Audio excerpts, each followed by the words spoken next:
Hi friends, എല്ലാവർക്കും സ്വാഗതം. Current affairs ഈ വാക്ക് കേൾക്കുമ്പോഴേ പരീക്ഷ എഴുതുന്ന പലർക്കും ഒരു ചെറിയ ടെൻഷൻ വരും, അല്ലേ? പക്ഷേ ഇനി ആ പേടി വേണ്ട. കൃത്യമായി പഠിച്ചാൽ ഫുൾ മാർക്കും സ്കോർ ചെയ്യാൻ പറ്റുന്ന ഒരു ഏരിയയാണിത്. അപ്പോൾ ഇന്നത്തെ ഏറ്റവും പ്രധാനപ്പെട്ട കാര്യങ്ങൾ നമുക്ക് ഒരുമിച്ച് പഠിക്കാം. തുടങ്ങാം. സത്യമല്ലേ? പത്രത്തിലും മാസികകളിലുമൊക്കെ ഒരുപാട് വിവരങ്ങളെ ഇങ്ങനെ കാണുമ്പോൾ ഇതിലേതാ പഠിക്കേണ്ടത്, ഏതാ ഒഴിവാക്കേണ്ടത് എന്നൊക്കെ ഒരു കൺഫ്യൂഷൻ വരും. എനിക്കറിയാം, അതൊരു തലവേദന തന്നെയാണ്. ബട്ട് ഡോൺ വറി, ഇന്ന് നമ്മൾ ആ കൺഫ്യൂഷനൊക്കെ മാറ്റാൻ പോകുകയാണ്. പരീക്ഷയ്ക്ക് വരാൻ സാധ്യതയുള്ള ഏറ്റവും പ്രധാനപ്പെട്ട കാര്യങ്ങൾ മാത്രം ഒരു കഥ പോലെ സിമ്പിളായിട്ട് നമുക്ക് പഠിക്കാം. റെഡിയല്ലേ? എങ്കിൽ വാ, നമുക്ക് ആദ്യത്തെ ടോപ്പിക്കിലേക്ക് കടക്കാം. അപ്പോ നമ്മളിവിടെന്നാ തുടങ്ങുന്നത്? ദൂരേക്കൊന്നും പോകുന്നില്ല. നമ്മുടെ സ്വന്തം കേരളത്തിൽ നിന്ന് തന്നെ തുടങ്ങാം. കാരണം കേരള PSC പരീക്ഷകൾക്ക് എപ്പോഴും നമ്മുടെ നാടിന് തന്നെയാണല്ലോ ഒന്നാം സ്ഥാനം. ശ്രദ്ധിച്ചോളൂ, ഇതാണ് ആദ്യത്തെ പ്രധാനപ്പെട്ട പോയിന്റ്. അടുത്തിടെ പ്രധാനമന്ത്രി കേരളത്തിൽ വന്നപ്പോൾ ഒരു പുതിയ ട്രെയിൻ ഫ്ലാഗ് ഓഫ് ചെയ്തു. ആ ട്രെയിനിന്റെ പേരെന്താ? അതാണ് ചോദ്യം. ഉത്തരം അമൃത് ഭാരത് എക്സ്പ്രസ്. എവിടെ വെച്ചാണ്? തിരുവനന്തപുരത്ത് വെച്ച്. ഈ പേര് മറന്നുപോകരുത്. ഇതൊരു ഉറപ്പുള്ള ചോദ്യമാണ്.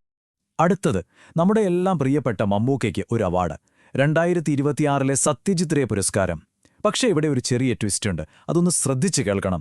ഈ പുരസ്കാരം നൽകുന്നത് സത്യജിത് റേ ഫിലിം സൊസൈറ്റി കേരളയാണ്. കേന്ദ്ര പുരസ്കാരങ്ങളുമായിട്ട് ഇതിനെ മാറിപ്പോകരുത്. ഇത് കേരളം നൽകുന്ന പുരസ്കാരമായതുകൊണ്ട് തന്നെ നമ്മുടെ പരീക്ഷകൾക്ക് ഇത് ഡബിൾ ഇമ്പോർട്ടൻ്റ് ആണ്. അടുത്തതായി ഈ വാക്കൊന്ന് ശ്രദ്ധിക്കൂ.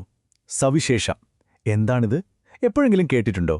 ഇത് മറ്റൊന്നുമല്ല, ഭിന്നശേഷിക്കാരായ നമ്മുടെ കൂട്ടുകാർക്കു വേണ്ടി കേരള സാമൂഹ്യനീതി വകുപ്പ് സംഘടിപ്പിക്കുന്ന സംസ്ഥാനതല കലോത്സവമാണ്.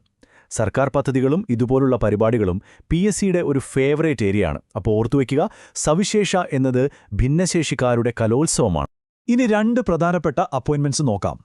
ഒന്ന്, നമ്മുടെ തദ്ദേശ സ്വയംഭരണ സ്ഥാപനങ്ങളുടെ പുതിയ ഓംബുഡ്സ്മാനായി ജസ്റ്റിസ് ബാബു മാത്യു P. ജോസഫിനെ നിയമിച്ചു. രണ്ട്, കാലിക്കറ്റ് സർവകലാശാലയുടെ പുതിയ വൈസ് ചാൻസലറായി ഡോക്ടർ P. രവീന്ദ്രനെ നിയമിച്ചു. ഈ ഓംബുഡ്സ്മാൻ എന്ന് പറഞ്ഞാൽ എന്താ? സിമ്പിളായിട്ട് പറഞ്ഞാൽ, നമ്മുടെ പഞ്ചായത്തിലും മുനിസിപ്പാലിറ്റിയിലുമൊക്കെയുള്ള പ്രശ്നങ്ങൾക്ക് പരിഹാരം കാണുന്ന ഒരു മേൽനോട്ടക്കാരൻ, ഒരുതരം ഹെഡ്മാസ്റ്റർ എന്ന് വേണമെങ്കിൽ ഓർത്തുവെക്കാം. ഓക്കെ, അപ്പോൾ കേരളത്തിലെ പ്രധാനപ്പെട്ട കാര്യങ്ങളെല്ലാം നമ്മൾ സെറ്റാക്കി. ഇനി നമുക്ക് ക്യാൻവാസ് ഒന്ന് വലുതാക്കാം, അല്ലേ? ദേശീയ തലത്തിൽ, അതായത് ഇന്ത്യ മുഴുവനായിട്ട് എന്തൊക്കെയാണ് പ്രധാനപ്പെട്ട കാര്യങ്ങൾ നടന്നതെന്ന് നോക്കാം.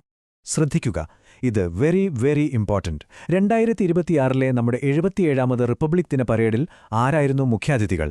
ഇത്തവണ ഒരാളല്ല, രണ്ടുപേരുണ്ടായിരുന്നു. യൂറോപ്യൻ യൂണിയനിൽ നിന്നുള്ള ഉർസുല വോണ്ടർലെയിനും അന്റോണിയോ കോസ്റ്റയും.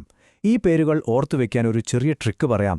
നമ്മുടെ പരേഡ് കാണാൻ യൂറോപ്യൻ യൂണിയനിൽ നിന്ന് U എന്നും A എന്നും പേരുള്ള രണ്ട് കൂട്ടുകാർ വന്നു എന്നോർത്താൽ മതി. സിമ്പിളല്ലേ? അതുപോലെ ഓരോ ദേശീയ പരിപാടിക്കും ഒരു പ്രമേയം അല്ലെങ്കിൽ ഒരു തീമുണ്ടാകും. 2026 നമ്മുടെ റിപ്പബ്ലിക് ദിനാഘോഷങ്ങളുടെ ഔദ്യോഗിക പ്രമേയം വന്ദേ മാതരം എന്നായിരുന്നു. ഇതും ഒരു ചോദ്യമായി വരാൻ നല്ല സാധ്യതയുണ്ട്. ഇനി നമ്മൾ ആദ്യം പറഞ്ഞ പോയിന്റിലേക്ക് ഒന്ന് തിരിച്ചു വരാം. പ്രധാനമന്ത്രി കേരളത്തിൽ വന്ന കാര്യം ഓർമ്മയില്ലേ? ആ സന്ദർശന വേളയിലാണ് അദ്ദേഹം തെരുവ് കച്ചവടക്കാർക്കുള്ള PM സ്വാനിധി ക്രെഡിറ്റ് കാർഡ് പദ്ധതി ഉദ്ഘാടനം ചെയ്തത്. അപ്പോൾ ഇതിൽ നിന്ന് രണ്ട് ചോദ്യങ്ങൾ വരാം. സ്വാനിധി പദ്ധതി ആർക്കുള്ളതാണ്? തെരുവ് കച്ചവടക്കാർക്ക്. ഇവിടെ വെച്ചാണ് ഉദ്ഘാടനം ചെയ്തത്, നമ്മുടെ കേരളത്തിൽ വെച്ച്. കണ്ടോ കാര്യങ്ങൾ എങ്ങനെ പരസ്പരം കണക്റ്റഡ് ആയിരിക്കുന്നുവെന്ന്? ഇനി കുറച്ച് സ്പോർട്സ് ആയാലോ? ക്രിക്കറ്റ് ഇഷ്ടമുള്ളവർ ശ്രദ്ധിക്കുക. 2026 വിജയ് ഹസാരെ ട്രോഫി ആരാണ് നേടിയത്? ഫൈനലിൽ സൗരാഷ്ട്രയെ തോൽപ്പിച്ച് കിരീടം ചൂടിയത് വിദർഭയാണ്. വിജയുടെ പേര് ഓർത്തുവെക്കുക, വിദർഭ. ഓക്കെ, അപ്പം നമ്മൾ കേരളം കവർ ചെയ്തു, ഇന്ത്യയും കവർ ചെയ്തു. ഇനി നമുക്ക് ലോകമൊന്ന് ചുറ്റിക്കറങ്ങി വരാം. അന്താരാഷ്ട്ര തലത്തിൽ നമ്മൾ അറിഞ്ഞിരിക്കേണ്ട ചില പ്രധാനപ്പെട്ട കാര്യങ്ങൾ എന്തൊക്കെയാണെന്ന് നോക്കാം. അമേരിക്കൻ പ്രസിഡന്റ് ഡൊണാൾഡ് ട്രംപ്, അദ്ദേഹം അധികാരത്തിൽ വന്നിട്ട് 1 വർഷം പൂർത്തിയായി. പക്ഷെ അതിലല്ല കാര്യം. പരീക്ഷയ്ക്ക് വരാൻ സാധ്യതയുള്ള ഒരു സംഖ്യയുണ്ട് ഇവിടെ. ഡൊണാൾഡ് ട്രംപ് അമേരിക്കയുടെ എത്രാമത്തെ പ്രസിഡന്റാണ്? അതാണ് ചോദ്യം. ഉത്തരം 47. ഈ നമ്പർ ഓർത്തുവച്ചോണേ, 47.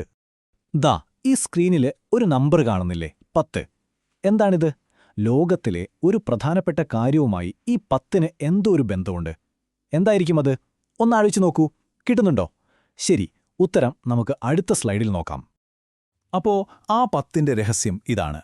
തുടർച്ചയായി 10ാം തവണയാണ് അബുദാബി ലോകത്തിലെ ഏറ്റവും സുരക്ഷിതമായ നഗരമായി തിരഞ്ഞെടുക്കപ്പെടുന്നത്. ഏത് സൂചിക പ്രകാരമാണ്? നംബ്യോ ഗ്ലോബൽ സേഫ്റ്റി ഇൻഡെക്സ്. അപ്പോൾ ഇവിടെ 3 കാര്യങ്ങൾ പഠിക്കണം. നഗരം അബുദാബി, എത്രാം തവണ? 10ാം തവണ, സൂചിക നംബ്യോ. അടുത്തതൊരു പ്രധാനപ്പെട്ട ഇൻഡെക്സാണ്. Asia manufacturing index 2026. ഈ പട്ടികയിൽ ഒരുപാട് രാജ്യങ്ങളുണ്ട്. പക്ഷെ നമുക്ക് രണ്ട് കാര്യങ്ങൾ അറിഞ്ഞാൽ മതി. 1-ാം സ്ഥാനത്തുള്ള രാജ്യമേതാണ്? മലേഷ്യ. നമ്മുടെ ഇന്ത്യയുടെ സ്ഥാനം എത്രയാണ്? 6-ാം സ്ഥാനം. ഈ 1 മാറും മറന്നു പോകരുത്. അപ്പോ നമ്മൾ കേരളം, ഇന്ത്യ, ലോകമൊക്കെ കറങ്ങി വന്നു. കുറേ കാര്യങ്ങൾ പഠിച്ചു അല്ലേ? ഇനി അതൊക്കെ ഓർമ്മയുണ്ടോ എന്നൊന്ന് ടെസ്റ്റ് ചെയ്താലോ? ഒരു റാപ്പിഡ് ഫയർ റൗണ്ട്. ഞാൻ 3 ചോദ്യങ്ങൾ ചോദിക്കും. റെഡിയല്ലേ? ദാ വരുന്നു 1-ാമത്തെ ചോദ്യം. ഓർത്തു നോക്കൂ, നമ്മൾ വളരെ ആവേശത്തോടെ പറഞ്ഞൊരു പേരായിരുന്നു അത്. ആരായിരുന്നു ആ വ്യക്തി? യെസ്, ഉത്തരം മമ്മൂട്ടി. കറക്റ്റായി പറഞ്ഞവർക്ക് 1 പോയിന്റ്. ഓക്കെ, 2-ാമത്തെ ചോദ്യം. ഒരു പ്രത്യേക സർക്കാർ പരിപാടിയെക്കുറിച്ചാണ് നമ്മൾ സംസാരിച്ചത്. ആരായിരുന്നു അതിന്റെ ഗുണഭോക്താക്കൾ? കൃത്യമായ ഉത്തരം, ഭിന്നശേഷിക്കാർക്കായുള്ള കലോത്സവം. ഇത് ഓർമ്മയുണ്ടെങ്കിൽ നിങ്ങൾ ക്ലാസ് ശരിക്കും ശ്രദ്ധിച്ചിട്ടുണ്ട്. Very good. ഇനി ലാസ്റ്റ് ആൻഡ് ഫൈനൽ ക്വസ്റ്റ്യൻ. ഒരു റാങ്കിനെക്കുറിച്ചാണ്. 1-ാം സ്ഥാനം മലേഷ്യയ്ക്കായിരുന്നു.